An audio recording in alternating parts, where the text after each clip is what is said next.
Hey, thanks for stopping by. What you're watching or you're listening to is the very best of Casual Conversations. Hello again, everyone. It's CAZ BIELEN. This is Casual Conversations, where we talk to people who are very important to our world. Today, we have a very special guest. It's Emily de Armas. Emily, how are you today? I'm good. How are you?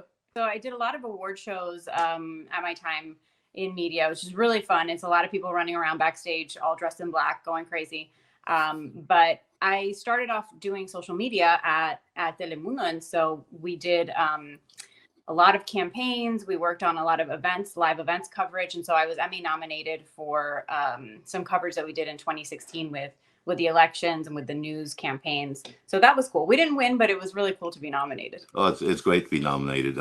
I have nominations only but for Telly Awards, which are kind of similar to the Emmy, maybe the Oscars, but I got a few of those for advertising and marketing and special community events that I've done and we've done all together. And it's funny you mentioned the Emmy Awards, but can you tell who this is? This is my flashback. No.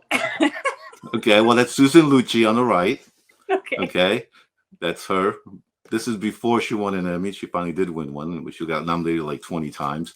And in the middle, it's funny, on the red carpet, I wondered who that was. And that was actually her daughter. Oh. Susan Lucci's daughter. Because all this media were like screaming, at her. And I just said, "Is that your daughter?" And she says, "Yeah." She was all happy and everything. So that's my experience. We did some behind the scenes specials at the Emmys. So that was fun event. That's in New York City. It was usually daytime Emmys.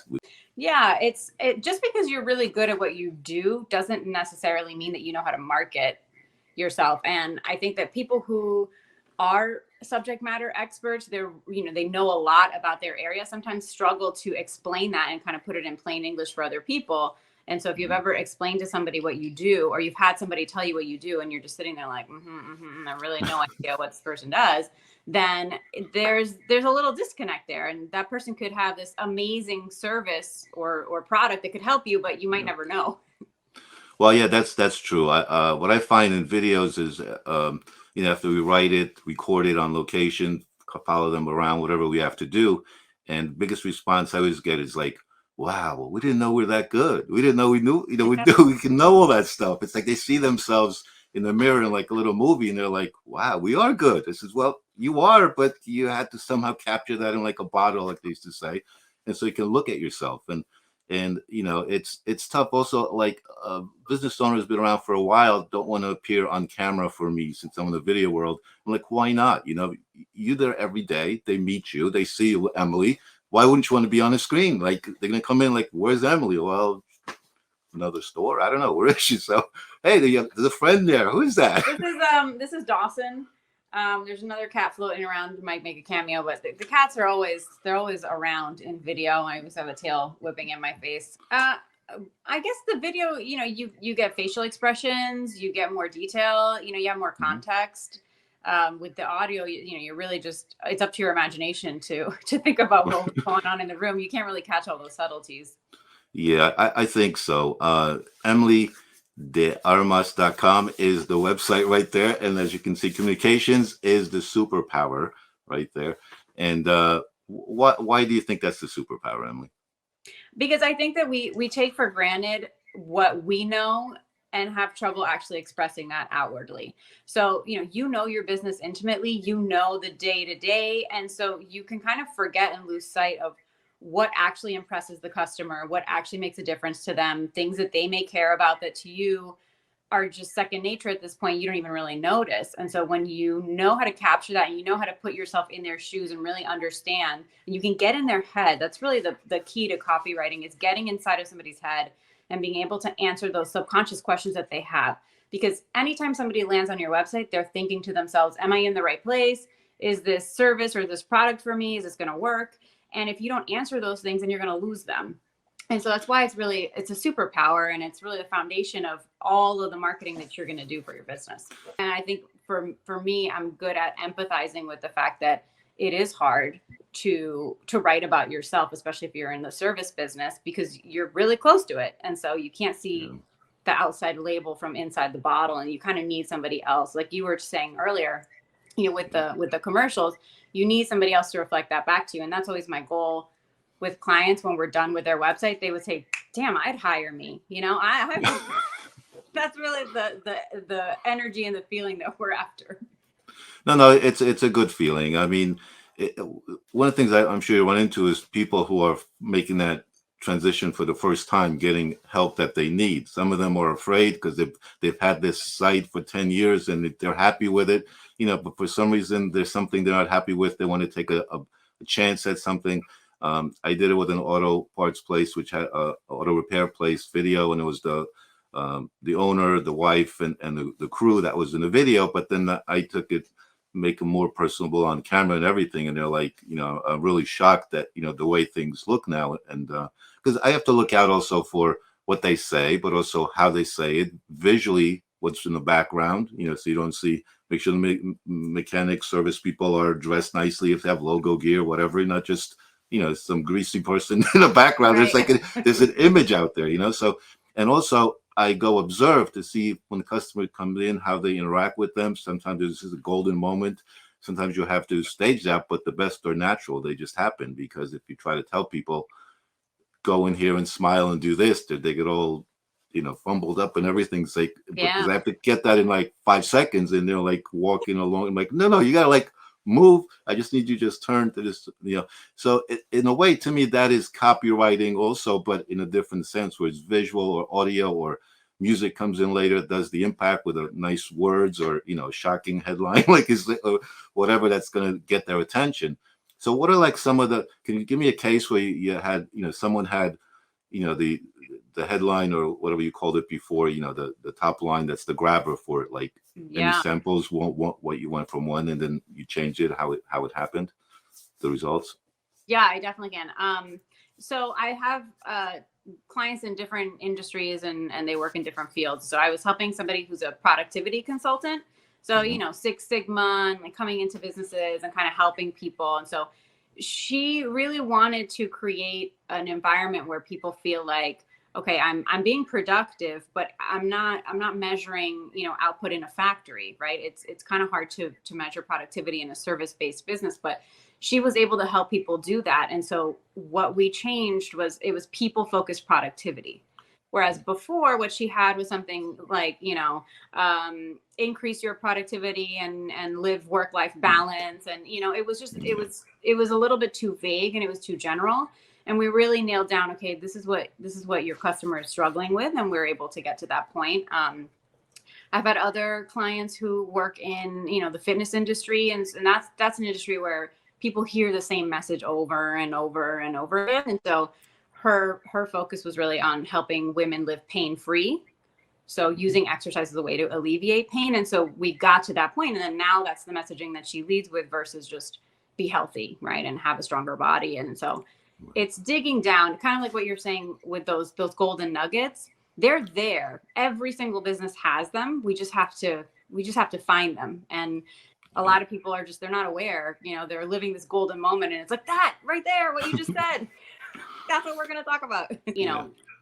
People go to the businesses and they love them and they refer them, but then when they try to put that online, something gets lost there. And so helping you make that match it's really key to driving your business, and so you can continue without having to just rely on referrals and really expand.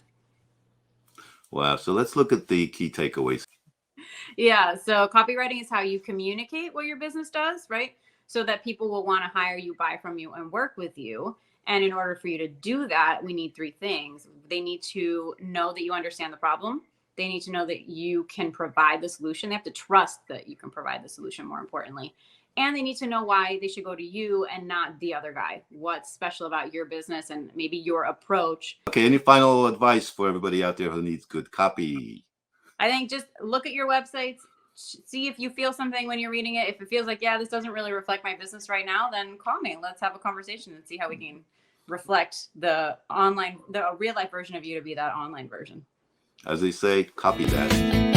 Hey, thanks for stopping by. What you're watching or you're listening to is the very best of Casual Conversations. Well, today, it's actually people who are important to people out of our world or beyond our world, because we have Les Johnson with us today. And it looks like the signal's a little weak because I think you're on another planet or something. Where are you, Les? Oh yeah, we're always on another planet, constantly on another planet. We are currently in a wonderful town called Edison, New Jersey, and it's Okay. actually raining. But we're always enjoying nature, so we're out here with nature, and even during the rain, we're out here with nature. No, I know. And nature's always great to be out there and to connect with the world. And, it's peaceful. This time of year, we're recording in the spring. So can you show us some of the flowers behind you there, the flowering trees? There's Sure, sure. water. I'll Yeah. take you on a quick tour. I believe these are called the cherry blossoms. So let me Uh-huh. give you a quick tour of the cherry blossoms. We Sure. so the folks across the world who don't get cherry blossoms, can you see the cherry? A wonderful cherry. Oh, look Oh, at that yeah. shot, man. That is Wow, hold on a beautiful, minute. man. Hold What on. a Look at my, what a isn't that what a great beautiful? camera. Wow. What a great camera operator you are there. Look Yo, at look at you. that. Look Yeah. at that cherry blossom. Oh, yeah. That's flying. You sound like a Whoa. bee. You're flying like a bee up there. Oh, let's So do an arc so shot. Whoa. Oh, wow. there. There we go. So, folks, the reason we're here is to talk about a brand new series, sci-fi series that'll make you kind of think about many different things, and it's Forceful Purpose. So, tell us a sentence or two about it, and we'll roll a little video clip telling people all about it. And by the way, this Oh, is an audio podcast. This is also an audio podcast. So, if you want to see what Les and I look like, or another guest we'll have soon, you can check us out on YouTube and other social medias. And if you're listening, hey, enjoy the conversation. Let's tell us about Forceful Purpose. okay. In a sentence, I'll do it in one sentence. It's a sci-fi series, original sci-fi series, actually. We actually show Native Americans, African Americans. We show a lot of social disparities as well. We show a lot of social issues on today using the sci-fi platform to explain them through a lot of abstract concepts. So again, if you're listening to this, you're going to hear a lot of information. If you want to see all the cool effects and sceneries in this wonderful new series, Forceful Purpose, let's roll the clip, as they say, and check it out.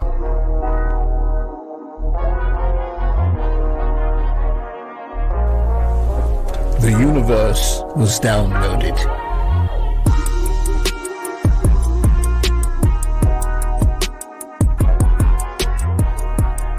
$10,000 years ago, a galactic truce was formed so that the reptilians, aliens, and the bees would share planet Earth along with the existing humans. But to everyone's surprise, the Earth is also a living organism, encountered by creating Mother Nature, a protector of all living plants and animals.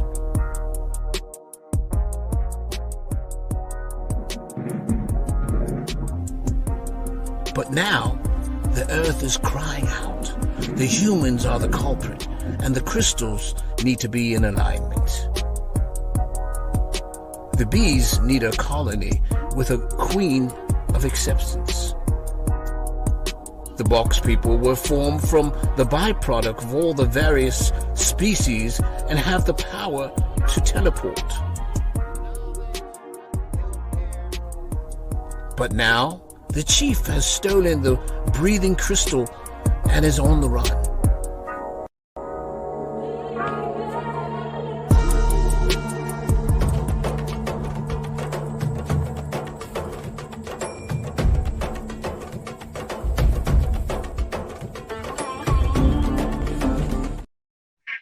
I think Les, are you still on a run there? It looks like you just keep Oh, running there.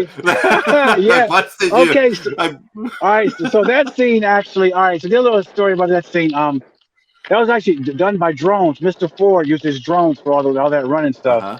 I was actually pretty tired running through the woods as well. We want real food.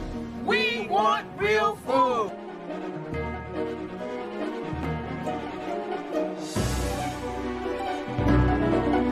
The rumors are that real food does exist, along with clean water, and I want some. Did y'all all realize that real food exists?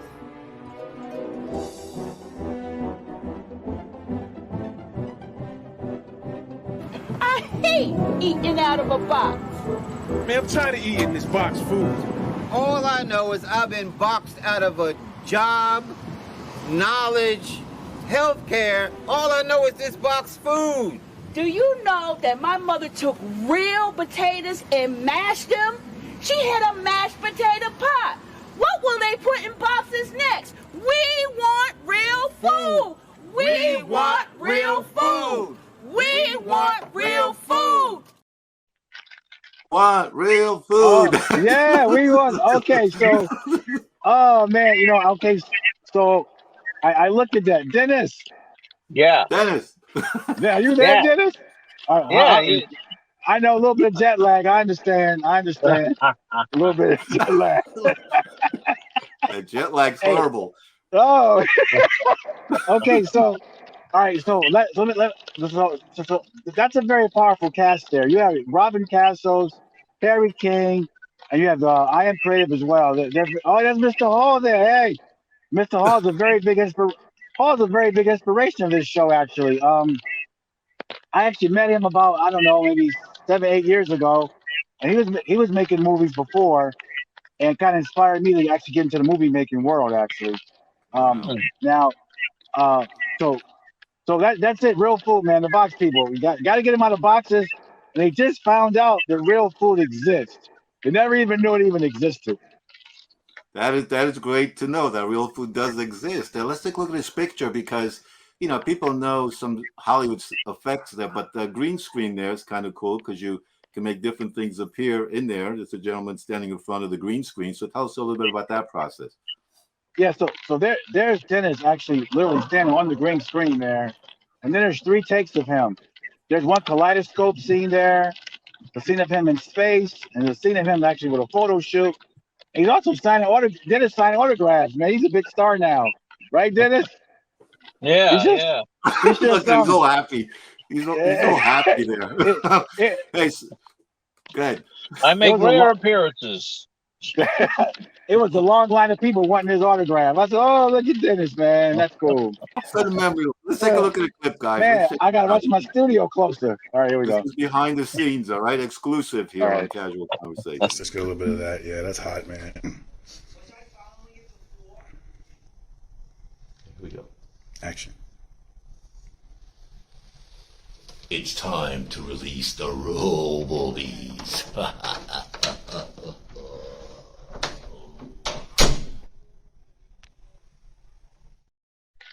Oh, that's beautiful, man. Who does the guy resemble? Man, let me think. Well, you know what? That's the thing about the show, man. Everything's pretty much it's like an original. It's hard to compare the characters to people. It's really difficult to do that. Yeah. Well, let's take a closer look here. Who does this guy look like? Is that you, Cass? Dennis, who is that? Dennis, what are you trying to do there? Is it like box people attacking you or what? Dennis, where's your hand? What are you doing there? What is that? It's the box people boxing me out. Can you put the phone on the dashboard, man? Might help you out. Well, no, I guess I have to be honest. We did have a production meeting or and here's an earlier shot that was got together there. Guys at an awards ceremony. So we did finally get together and we did record a couple cool scenes. That was oh man, where'd he go? I just saw it. I wouldn't say that character is very happy there and smiley, but I don't think he's a very nice person. No, man, no. Any final words, Les? Well, I mean, I guess our goal really is to it's really about humanitarian. It's a humanitarian show, really. Yeah, we need to pay more attention to that.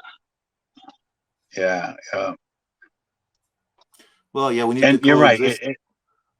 Yeah, we do need to coexist on this planet, and whether there's many different ways you can educate people about that and let them thinking of different ways, and this is another new approach, and it's exciting and it's wonderful, and I'm glad to be a part of it. And you guys look out to see what this crazy character does, because I'm only friendly here, but always you never know, right? That's right. And I have to say that our production level is pretty high, actually. Yeah. When I watched the clip of the crystal there, with all those layers going. That was a lot happening. A lot happening. Yeah. Oh yeah. Well, that's we could have another whole conversation about effects and future live programs where fans can actually come in and discuss and talk to us and answer them, and maybe we'll have a contest in the future. Someone will be on the series. All kind of things are in the works. So let's you guys look out for that. Like all the social media stuff that are out there for a forceful purpose, and get involved because we're here to save the earth in the end anyway, right? That's one of the main goals. That's right. Yeah. All right. Final words, Dennis. Are you okay? Dennis? Good. He's good. He's good. Thank you very much for being on Good Casual about what? Good about what? I'm just... Life's good. Okay, next episode, 14. I'm in space. Oh. Wait till you see what I find, man. Oh my.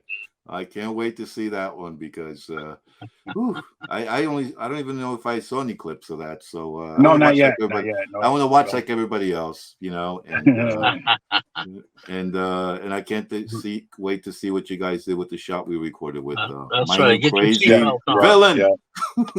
Yeah. So thank you. Keep watching, guys. Okay. Forceful Purpose. All right. See you soon. Hey, thanks for stopping by. What you're watching or you're listening to is the very best of Casual Conversation, where we talk to people who are very important to our world. Today's very special guest is Maria Garcia. She has been through a very challenging time in her life, and she has become a book author and also now have found a way to transform people's lives. Welcome to Casual Conversations, Maria. Hey, Kaz. Thank you for having me. It's a pleasure. So you're looking wonderful today, but let me know, tell us the story, a little bit background of what happened in your life that was very challenging. Let me start out with after I finished college. I graduated college and I thought, what can I do now? Because I didn't want to start my career right away. So I finally decided on going to Germany. I went to Germany, ended up living there for 2 years. And then after that, I came back to New Jersey. And I thought, okay, now I'm ready to begin my career. And within 6 months, I had a good job. I was moving up really quickly. I was set to become a stockbroker. I'd even taken some of my examinations towards that, and I was doing great. And then one day, it was a Sunday, we were having family lunch, as we do every Sunday, at my mom's. I went there. We had a beautiful time. She is a wonderful cook. So she made everything. She made shrimp. She made everything. She made meat. Think of it was there. Anyway, after lunch, I went home and I was on the phone. And I started hearing ksh, ksh. And it took me a minute to realize it was actually in my own head. And somehow I managed to get off the phone. And as soon as I did, I felt like somebody had hit me with a cast iron pan over the head. I had a tremendous headache. So I fell on my bed. And my friend who was in the living room came in to check on me. He saw what was going on. So he called my mother. She got to me. She saw me. At this point, I had already vomited, and I was really ill. The ambulance was called. They came, and like everybody else, they thought I had food poisoning. And frankly, I kind of did too. They ended up leaving, but I wasn't getting better. And I ended up going to the hospital with my friend, 2 friends actually, and my mom. And by this point, I had extreme vertigo and I couldn't walk straight. I felt like the world was going in circles, CAT scans and everything else. And finally, somebody walks over to me and says, "Miss, we think you've had a stroke." And I'm thinking in my head, okay, so much for the food poisoning theory. So Maria, how old were you then? That's the thing. I was actually 25, and that was my next thought. What is a stroke? I didn't know what a stroke was. Right. Yeah, who would know at that age? I mean, you're young, out there, outgoing, having fun, and stroke to most people that age thinks that, well, that's like, people who are way up in the age than that. So go on with your story. I'm admitted, and what I think is going to be 2 weeks in the hospital turns into 4 months. I was bedridden. I was paralyzed from the eyes down. It took 8 years to completely kind of get back to where, was your life was somewhat back to normal, as best as you Somewhat can back say. to normal is the As best as you could say, but well, much better than what it was. So, but it's sort of like amazing miracle that, you're able to transform yourself back into that. And, so tell me about now, how the book, what else happened after that? I guess I don't want to go too far into the book and everything yet, but tell me, the progressions. It's such a wonderful story. When I got home after the hospital and I was in that wheelchair, the wheelchair didn't fit through any of my doorways. And that's when I graduated to using a walker. I could barely use it, but that's what I had to do. And they say necessity is the mother of all learning. Well, it really is. Yeah. And then at this point, I started to lose hope because I thought I'd be running by now. I thought everything would be okay. And I didn't realize that what a slow process this was. And I was in a deep, deep depression. Mm-hmm. And it was thanks to my family that I made the recovery I did and that I'm even here. Because if it were not for them, none of this would have been possible. I mean, they held on to hope when I had none left. And these are just some of the things they did for me.